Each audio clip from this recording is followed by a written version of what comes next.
नमस्कार दोस्तों, स्वागत है आपका हमारे चैनल वैदिक कथा 2.0 में। आज हम आपको बताएंगे परमा एकादशी व्रत कथा। तो भक्तों, यदि यह वीडियो आपको पसंद आए तो इस वीडियो को पूरा जरूर देखें, क्योंकि हमारे इस चैनल पर हम लोग आपको सभी देवी देवताओं के व्रत विधि, वैदिक मंत्र, व्रत कथा एवं उनसे जुड़ी सारी जानकारियां आप तक पहुंचाते हैं। इसलिए यदि यह वीडियो आपको पसंद आए तो कृपया करके हमारे चैनल को सब्सक्राइब जरूर करें। तो चलिए शुरू करते हैं। हर हर महादेव। ओम नमो भगवते वासुदेवाय। परमा एकादशी। परमा एकादशी हिंदू कैलेंडर के हिसाब से अधिक मास के कृष्ण पक्ष के 11वें दिन एकादशी तिथि को मनाई जाती है। ग्रेगोरियन कैलेंडर, अंग्रेजी कैलेंडर में यह जुलाई से अगस्त के महीनों के बीच आता है। हिंदू कैलेंडर में अधिक मास एक अतिरिक्त चंद्रमास है जो हर 3 साल में एक बार आता है। यह महीना बहुत ही शुभ माना जाता है और क्योंकि यह महीना भगवान विष्णु को समर्पित है, इसे पुरुषोत्तम मास भी कहा जाता है। इसलिए परमा एकादशी को पुरुषोत्तम कमला एकादशी के नाम से भी जाना जाता है। ऐसा माना जाता है कि इस एकादशी का पालन करने से भौतिक प्रगति और धन की वृद्धि होती है और वर्तमान और पिछले जन्म के दौरान किए गए सभी पाप धुल जाते हैं। परमा एकादशी व्रत कथा। भगवान श्री कृष्ण द्वारा युधिष्ठिर से कही गई परमा एकादशी का व्रत कथा इस प्रकार है।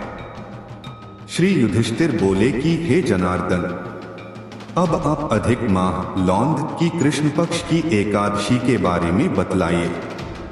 कृष्ण बोले कि हे राजन, इस एकादशी का नाम परमा है। इसके व्रत से समस्त पाप नष्ट होकर इस लोक में तथा परलोक में मुक्ति मिलती है। परमा एकादशी के व्रत में भगवान नारायण की धूप, दीप, नैवेद्य, पुष्प आदि से पूजा करनी चाहिए। इस एकादशी की एक मनोहर कथा है जो कि महर्षियों के साथ कांपिल्य नगरी में हुई थी। उसके बारे में मैं आपको बतलाता हूँ, आप ध्यान पूर्वक श्रवण कीजिए। कांपिल्य नगर में सुमेधा नाम का एक उत्तम ब्राह्मण रहता था। उसकी पत्नी, जिसका नाम पवित्रा था, अत्यंत पवित्र तथा पतिव्रता थी। वे दोनों किसी पूर्वजन्म के कर्मों के कारण अत्यंत दरिद्र थे। उन्हें भिक्षा मांगने पर भी भिक्षा नहीं मिलती थी। पवित्रा सदैव अच्छे वस्त्रों से रहित होते हुए भी अपने पति की सेवा करती रहती। वह अतिथि को अन्न देकर स्वयं भूखी रहती थी और पति से कभी किसी वस्तु की मांग नहीं करती थी। तो दोस्तों, आगे बढ़ने से पहले वीडियो आपको पसंद आ रही है तो चैनल को सब्सक्राइब जरूर से करें। जब सुमेधा ने अपनी स्त्री को अत्यंत दुर्बल देखा तो बोला, हे प्रिय, जब भी मैं धनवानों से धन मांगता हूँ तो वह मुझे कुछ नहीं देते। गृहस्थी चलाने के लिए धन की आवश्यकता होती है, मुझे कुछ करना होगा। इसलिए यदि तुम्हारी राय हो तो मैं परदेश में जाकर उद्यम करूं। इस पर उसकी स्त्री विनीत भाव से बोली कि हे पतिदेव, पति अच्छा या बुरा जो कुछ भी कहे पत्नी को वही करना चाहिए, यह सच है। पूर्वजन्म में जो मनुष्य विद्या और भूमि दान करते हैं उन्हें ही इस जन्म में विद्या और भूमि मिलती है। यदि कोई मनुष्य दान नहीं करता तो भगवान उसे केवल अन्न ही देते हैं।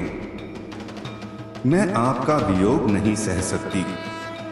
पति रहित स्त्री की संसार में माता, पिता, भ्राता, श्वशुर तथा संबंधी आदि निंदा करते हैं। इसलिए आपको इसी स्थान पर रहना चाहिए। एक समय कौंडिन्य मुनि उस जगह आए। उनको आते देखकर सुमेधा सहित पवित्रा ने प्रणाम किया और बोले, हम आज धन्य हैं। आज हमारा जीवन आपके दर्शन से सफल हुआ। उन्होंने उनको आसन तथा भोजन दिया। भोजन देने के पश्चात पवित्रा बोली कि हे मुनि, कृपया आप मुझे दरिद्रता का नाश करने का उपाय बतलाइए। मैंने अपने पति को परदेश में धन कमाने जाने से रोका है। मेरे भाग्य से आप आ गए हैं। मुझे पूर्ण निश्चय है कि अब मेरी दरिद्रता शीघ्र ही नष्ट हो जाएगी। अब आप हमारी दरिद्रता नष्ट करने के लिए इसी व्रत को बतलाइए। इस पर कौंडिन्य मुनि बोले कि मलमास की कृष्ण पक्ष की परमा एकादशी के व्रत से समस्त पाप, दुख और दरिद्रता आदि नष्ट हो जाते हैं। जो मनुष्य इसका व्रत करता है वह धनवान हो जाता है। इस व्रत में नाच, गाना आदि सहित रात्रि जागरण करना चाहिए। कुबेर को महादेव जी ने इसी व्रत के करने से धनाधिपति बना दिया। इसी व्रत के प्रभाव से सत्यवादी हरिश्चंद्र को पुत्र, स्त्री और राज्य प्राप्त हुआ था। उस मुनि ने उसको एकादशी के व्रत की समस्त विधि कह सुनाई। तो दोस्तों, आगे बढ़ने से पहले यदि आपने अभी तक हमारे चैनल को सब्सक्राइब नहीं किया है तो तुरंत ही हमारे चैनल को सब्सक्राइब करें। धन्यवाद। वह मुनि फिर बोले कि ब्राह्मण जी, पंचरात्रि व्रत इससे भी अधिक उत्तम है। परमा एकादशी के दिन प्रातः काल नित्य कर्म से निवृत्त होकर विधि पूर्वक पंचरात्रि व्रत आरंभ करना चाहिए। जो मनुष्य 5 दिन तक निर्जल व्रत करते हैं वे अपने माता पिता और स्त्री सहित स्वर्गलोक को जाते हैं। जो 5 दिन तक संध्या को औरों को भोजन कराते हैं वे स्वर्ग को जाते हैं। जो मनुष्य स्नान करके 5 दिन तक ब्राह्मणों को भोजन कराते हैं उन्हें समस्त संसार को भोजन कराने का फल मिलता है। इस व्रत में जो घोड़े का दान करते हैं उन्हें तीनों लोक दान करने का फल मिलता है।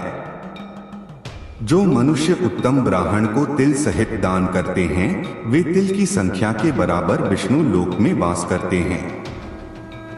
जो 5 दिन तक ब्रह्मचर्य पूर्वक रहते हैं वे देवांगनाओं के साथ स्वर्ग में भोग करते हैं।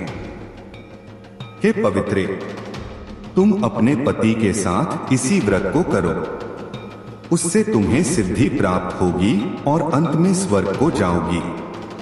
कौंडिन्य मुनि के कहे अनुसार उन्होंने परमा एकादशी का 5 दिन तक व्रत किया। व्रत समाप्त होने पर उसने देखा कि राजकुमार उसके सामने खड़े हैं।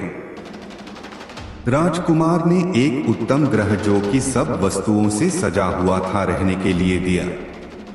राजकुमार उसको 1 ग्राम देकर अपने महल को चले गए।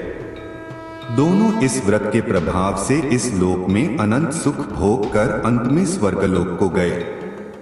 श्री कृष्ण बोले कि हे राजन, जो मनुष्य परमा एकादशी का व्रत करता है उसे समस्त तीर्थों, दानों आदि का फल मिलता है।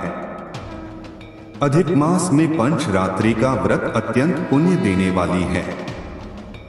इस महीने में पड़ने वाली पद्मिनी एकादशी और परमा एकादशी भी श्रेष्ठ हैं। उनके व्रत से समस्त पाप नष्ट हो जाते हैं। दुर्बल मनुष्य को मलमास में कम से कम 1 व्रत जरूर करना चाहिए। जो मनुष्य अधिक मास स्नान तथा एकादशी व्रत नहीं करते उन्हें आत्मघात का पाप लगता है। यह मनुष्य योनि बड़े पुण्य से मिलती है। इसलिए मनुष्य को एकादशी का व्रत अवश्य करना चाहिए। इस तरह से वीडियो यहीं समाप्त होता है। भक्तों, हमारे इस चैनल पर हम लोग आपको सभी देवी देवताओं के व्रत विधि, वैदिक मंत्र, व्रत कथा एवं उनसे जुड़ी सारी जानकारियां आप तक पहुंचाते हैं। इसलिए यदि यह वीडियो आपको पसंद आए तो कृपया करके हमारे चैनल को सब्सक्राइब जरूर करें। हम लोग आपके मंगल जीवन की कामना करते हैं। सदा स्वस्थ रहें, मस्त रहें और व्यस्त रहें। तो मिलते हैं अगले वीडियो में। जब तक आप लोग अपना ध्यान रखिएगा। हर हर महादेव। ओम नमो भगवते वासुदेवाय।